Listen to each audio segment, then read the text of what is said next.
Dalam rencana vaksinasi COVID-19 di Kabupaten Mimika, tim kerja dari masing-masing bidang di lingkup Dinas Kesehatan mulai menyusun rencana kerja masing-masing, mulai bidang perencana, pelaksana, sosialisasi, advokasi dan sosialisasi pemberdayaan masyarakat, serta monitoring dan evaluasi yang direncanakan akan digelar pada 22 Januari 2021 mendatang. Ketua Kejadian Ikutan Pasca Imunisasi Kabupaten Mimika, KIPI, Dr. Rini dalam bidang imunologi dan vaksinologi dalam pertemuan tersebut terkait vaksin di Kabupaten Mimika. Vaksin merupakan salah satu upaya pemerintah selain menerapkan protokol kesehatan dengan memakai masker, cuci tangan pakai sabun, dan menjaga jarak untuk menekan penyebaran COVID-19 di Mimika.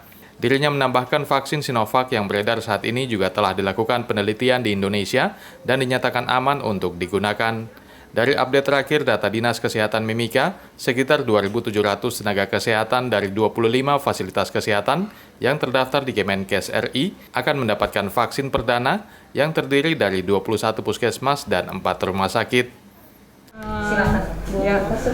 Jadi kita kan ini sekarang ada pandemi COVID ya, di Timika ini kasusnya udah sangat banyak. Rumah sakit itu juga dipenuhi dengan pasien-pasien COVID dengan gejala berat. Ya.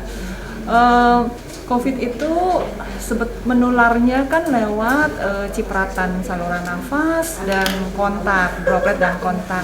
Makanya kita diwajibkan untuk selalu memakai masker, jaga jarak minimal 1 meter, dan rajin cuci tangan.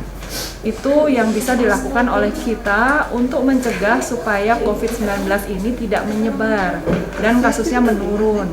Nah, tapi memang sekarang ini kenyataannya kasus tuh meningkat terus.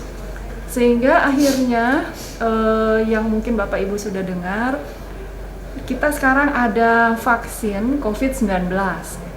Jadi vaksin itu merupakan salah satu upaya untuk menurunkan risiko penularan COVID, tapi tetap juga harus memakai masker, jaga jarak, dan cuci tangan. Jadi kalau ketiga M itu dan vaksin dilakukan, mudah-mudahan kasus COVID bisa menurun. Ya. Nah, vaksin yang oleh pemerintah Indonesia sudah dicanangkan, itu kita harus bangga karena itu vaksin yang penelitiannya dilakukan di Indonesia. Ya. Jadi jangan khawatir tentang vaksin ini, karena vaksin ini sudah diteliti, dia aman. Ya.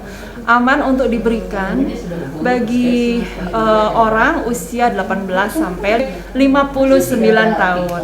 Ya. Itu sudah ada bukti penelitian bahwa kalau kita divaksin, makanya risiko kita terkena COVID itu bisa menurun drastis sebanyak 60%. Artinya risiko kita tertular COVID itu sangat menurun. Nah, vaksinasi itu juga tidak akan berhasil kalau hanya satu orang yang diimunisasi. Yang paling baik adalah hampir seluruh masyarakat di Timika itu diimunisasi, sehingga semua orang kebal, gitu ya. Kalau semua orang kebal, ada virus nih ya, mencelok di sini. Oh, kita udah divaksin, mati itu virus ini di sini. Kemudian dia mencelok lagi ke orang lain. Oh, orang lain itu udah divaksin, virusnya mati. Jadi akhirnya akan hilang dengan sendirinya. Gitu. Jadi penting saya harapkan peran serta masyarakat di Mimika untuk mendapatkan vaksinasi COVID-19. Berapa kali kita harus disuntik? Suntiknya itu di tangan ya, tangan kiri atau kanan. Itu 2 kali selang 14 hari. Dan harus 2 kali ya Bapak Ibu, karena kalau hanya sekali itu tidak cukup kadar antibodi, kadar kekebalan terhadap COVID. Jadi percuma. Lebih baik langsung 2 kali, dapat 2 kali selang 14 hari. Karena itu akan lebih efektif, kadar kekebalan tubuh kita untuk melawan virus itu lebih baik. Jangan lupa, walaupun sudah divaksin, tetap memakai masker, jaga jarak, dan cuci tangan. Sebelum divaksin, tidak perlu dilakukan swab. Jadi silahkan divaksin saja. Kemudian setelah divaksin mungkin akan terasa, jadi itu efek sampingnya ringan ya. Pegel di bekas suntikan dan agak bengkak atau merah, itu biasa saja, bisa dikompres dengan kain dingin ya.